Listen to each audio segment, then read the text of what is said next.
like-gana dhiirigelin nooga dhiga. Sheekadani waxay ugu dhacday anigoo jiro 19 sano. Maalinkaasi magaalada ayaan u socday, balse si kadis ayaan waxaan ku arkay nin. Runtii dharkiisina waa jeexnaayeen, asagana way hortaagnaa. Anigana su'aalo badan ayaa isweydiiyey, balse wuu ila hadlo wuxuu yidhi saaxiib waxaan u baahanahay telefoonka ayaa iga dansan marka telefoonkaaga ma heli karaa arrimo yar ayaa u baahnaa. aad buu ii fiiriyey.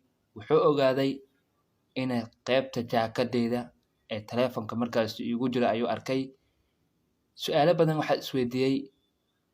aad buu ii fiirinayay, anigana waa la hadlay, asagana hadal ayuu markaas ii soo jeediyay. Aniga waxaan dhahay okay, laakiin arrimo badan hadday yihiin waan daahsanahay oo markaasi ma sugi karo. Asagana wuxuu igu yidhi may wax yara waxaan iskaga baahana muuqaalo yar ayaan duwanayaa. anigana waxaan ku dhahay waa okay arrintaas haddii saas tahay.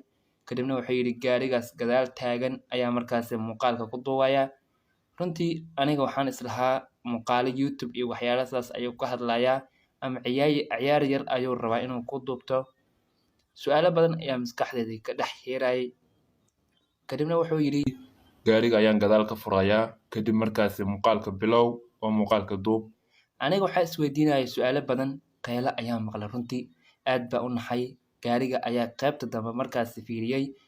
Runtii markaan furayba qaybta dambe waxaan arkay arrin naxdin leh.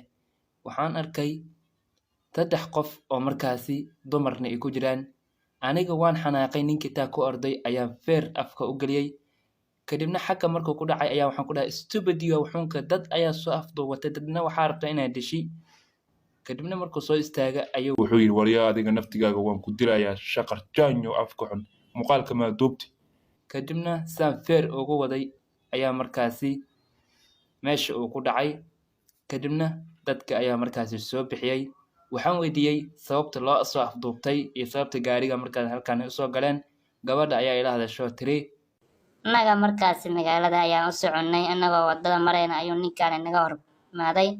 Kadibna gaariga ayuu noo tilmaamay, kadibna wuuna afduubtay oo gaariga sidaas ayaa u soo galnay. kadibna booliska ayaan wacay arrintooda markaan dhageystay sida ugu dhaqsiyaha badan. 2 gabdhood iyo 1 wiil ayay ahaayeen. Booliskana saacado badan waxaa sugna way noo imaadeen. Kadibna booliska waxaan u sheegay arrimaha jira iyo ninkaani inuu markaasi igu qasbay inaan muuqaal ka duubo dadkaani afduuban.